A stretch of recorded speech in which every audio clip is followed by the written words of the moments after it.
Coucou les loulous, tonga sondry ato anatin'ny page aminao ragasy misaotra antsika hatramin'ny manaraka araky ny publication nalefako tany keo iny dia hisaotra antsika rehetra satria feno 200 000 na roetsy ny abonné ato anatin'ny page dia isaorako tsirairay avy isika rehetra mpanaraka, isika rehetra mpanao réaction, isika rehetra partage, isika izay tsy mandry ny vidéo sy ny sisa maro tsy voatanisany mandefa message privé sy ny sisa araky ny lazaiko ihany koa dia hiverina ny vidéo engagé izay efa nafantarantsika ny pejy hatramin'izay iresaka momba ny zavatra tsy resahan'ny fiarahamonina fa lazain'ny fafady indray isika amin'ity andro an'ity tsika dia iresaka manokana momba ny fivaviana na ny vagin, iresaka amin'ny fitaovam-pananahana anazy dia iresaka ihany koa amin'ny fitaovana manome fafinaretana azy dia izay rehetrarehetra izay mihitsy no resahantsika ato anatin'ity vidéo ity.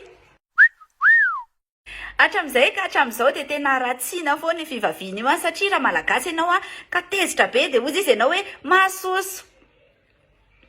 Raha ohatra ka misy olona tsy tianao na ny toetrany na ny bikany na ny endriny dia hozy izy ianao hoe ohatrany eo ihany koa raha misy fofona maimbo, mantsina, tsy misy ohatran'izany dia hozy izy ianao hoe ohatran'ny fofo. Izany hoe izao zavatra ratsy rehetrarehetra izao dia ampitahaintsika aminazy io avokoa. Ny tena marina nefa dia tova anisany misaina indrindra io raha amin'ny vatan'olombelona. Omeko proof ianao voalohany indrindra aloha izy auto nettoyant, izany hoe manadio tena izy io. Tsy mila akory hoe diovina ny any anatiny tsy mila manao douche vaginale izany ianao ohatra ny taloha hoe makapoara dia asiana rano ao anatiny dia tifirina dia amin'izay mivoaka daholo izay zavatra rehetrarehetra ao anatiny ao tsy mila hoe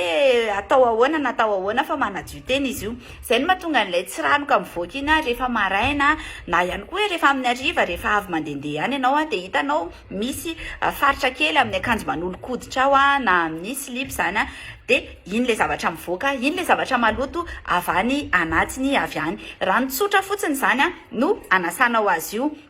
Rano amin'ny paompy raha ohatra ka misy paompy ao aminao raha ohatra kosa ianao mampiasa vovo dia mampangotraka rano ianao dia ampangatsiahanao dia ilay avelany iny fotsiny no sasanao izany hoe eny lakelan'ilay molony iny dia izay dia fafanao amin'ny lamba coton fotsiny dia atsofoka indray ny slip na ny string somary malaladalaka nefa coton ihany koa. Mety misy manontany tena izao hoe dia ahoana izany raha mba te ho manitra izay tsy mila an'ireny zavatra manitra ireny mihitsy tsika, tsy mila an'ilay produit chimique be da be ireny satria ny fofona natoralin'izy io raha za manokana tsy voahelingelina izy mihitsy ohatra ny misy fofona sidra kely iny le tena natoraly iny. Fa misy moa zany tsika hoe mba te hampiasa toilette intime fa te mba hoe hanentoentomanitra tsara dia tsy maninona mihitsy any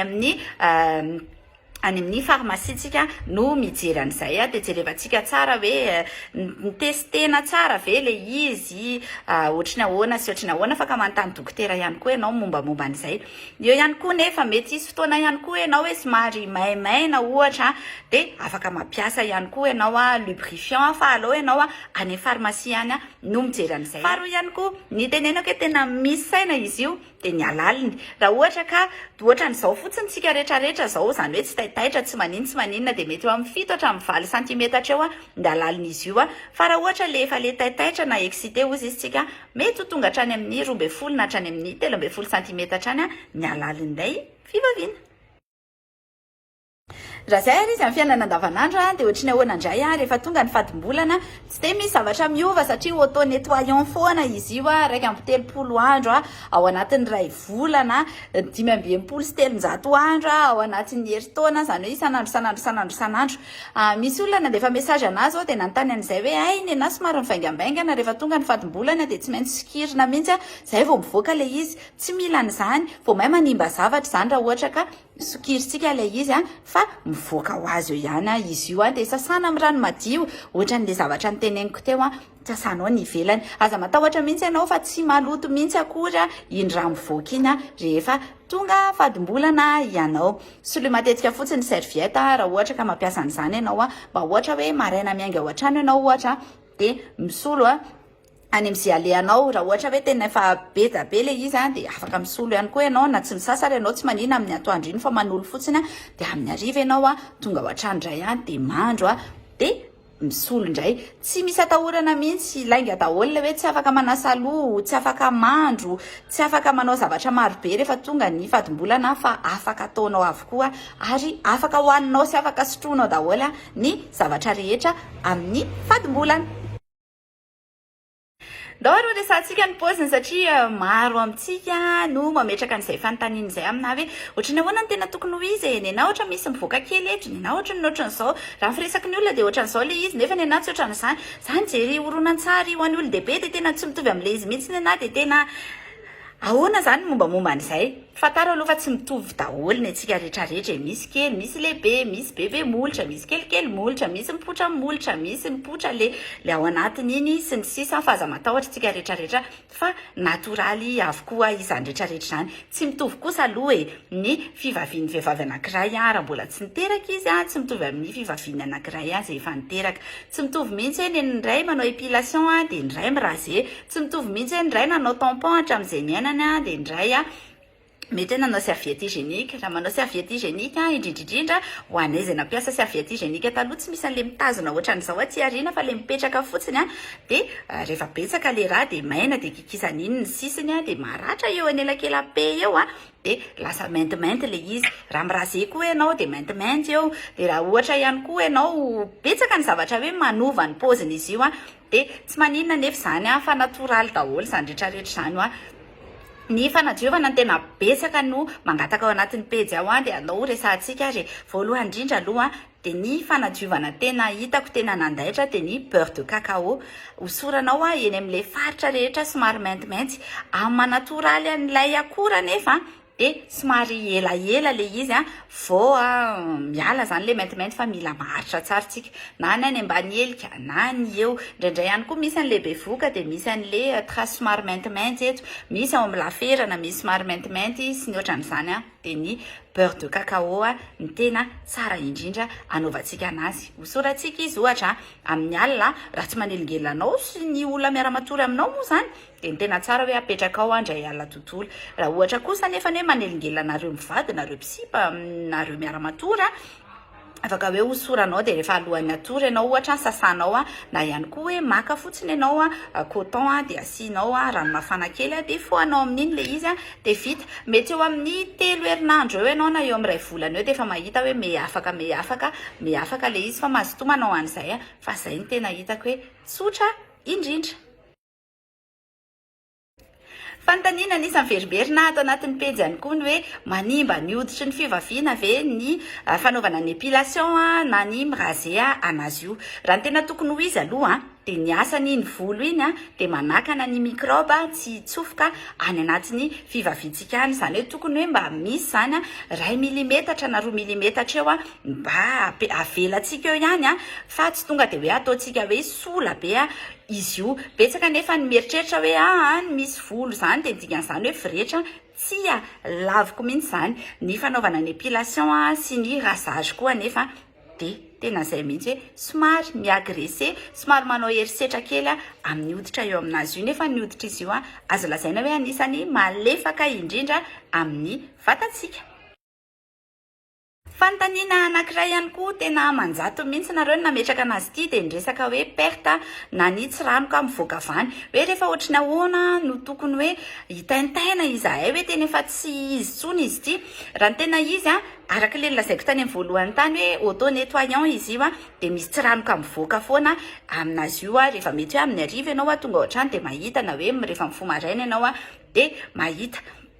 Raha ohatra kosa nefa hoe tena be loatra le tsiranoka mety hoe eraky ny sotro lehibe ve ohatra ny abetsaka le izy mety ihany koa hoe lasa miloko mavomavo na miloko maitsomaitso ohatra le izy mety ihany koa hoe misy fofona ve le izy dia eo tsika efa manomboka efa tonga saina hoe mety tratra ny infection vaginale tsika ohatra na hoe misy aretina mihitsy ao amin'io taovam-pananantsika io dia ny tsara indrindra ataontsika dia aleo manantona mpitsabo betsaka ny olona manoro hoe ataovan'izao fa ny tena mety dia aleo manantona mpitsabo mba tsy hatonga an'izay nefa dia betsaka ny zavatra afaka atoroko anareo voalohany indrindra aloha manao slip coton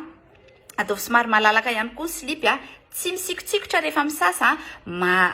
rano tsotra rano madio tsotra no anasanao ny fivaviana io rano amin'ny pompo fa raha ohatra ianao ka mampiasa vovo dia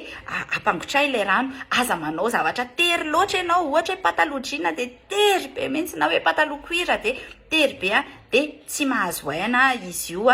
dia akoatran'izay ihany koa rehefa avy manao firaisana ranofo ianao, indrindrindrindra moa zany raha ohatra ka hoe tsy miaro tena ianao, tsy manao kapoty ilay tiako tenenina, dia tonga dia misasa eo eo ianao, dia mipipi ihany koa ao aorianan'izay amin'izay miaro anao amin'ny infection urinaire. Fanontaniana miverimberina foana ihany koa ny resaka fanisana andro dia andao averenana ho resahana indray ary eo amin'ny manodidina ny fa 4 andro eo ny vehivavy no lonaka. Mariako kely nefa fa 4 andro avy aty aoriana no izy. Izany hoe raha 20 andro ny cycle anao zany no miverina ny fatimbolanao dia 4 foana io na ny aloha na ny aoriana. Fa ho antsika izay manana an'ilay cycle hoe 30 andro, 30 andro no manisa zany. Izany hoe vita aloha zany ny règle anao dia manisa ianao hoe eto dia manodidididina an'iny zany ilay izy. Izany hoe rehefa régulier ihany ny règle anao vao mety izay. Rehefa tena hoe isaka ny 30 ny andro dia tonga ilay izy. Dia tonga foana dia ohatr'izay zay vao mety aminao ny fanisana andro. Fa raha ohatra ka hoe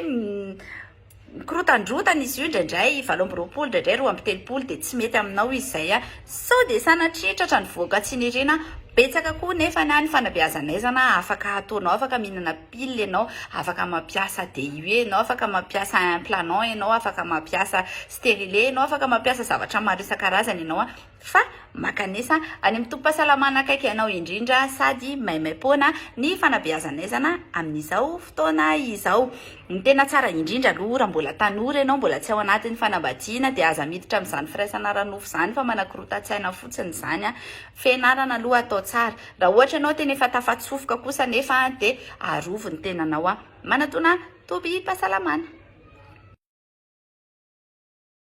Mbola betsaka ny manontany anahy ny momba ny sexualité na ny fananahana izay efa nataontsika vidéo efa eritaona lasa zay dia alefako ao anaty description ao ny lien idiranao anatin'izay vidéo zay. Ataontsika andresadresaka momba ny ahoana ny atao raha te hahazo fafinaretana, inona ny antony mety tsy mahatonga ny fafinaretana sy ny zavatra maro isan-karazany dia manasa anao hiditra ao anatin'izay vidéo izay. Fehan'izany rehetrarehetra zany ary sady amaranantsika ny horonan-tsara dia rehefa salama tsara io fivaviantsika io dia tsy marary, rehefa mipipi tsy marary, rehefa misasa ihany koa tsy marary ihany koa, rehefa manao firaisana ranofo tsy misy zavatra mampiaya mihitsy tokony hivoaka aminazy io. Misy tsika mbola manontany mantsy hoe rehefa manao firaisana ranofo dia somary misy raha kely, rehefa ohatran'izao dia ohatran'izao, rehefa mipipi dia misy raha dia aleontsika tonga dia manantona mpitsabo rehefa misy tranga hafahafa mivoaka ny mahazatra toy ireny. Dia misaotra antsika foana manaraka ny vidéo dia manaraka indray ary raha misy zavatra tianao tantaraina dia ao anaty commentaire na any anaty hafatra miafina dia misaotra tompoko dia manaraka indray.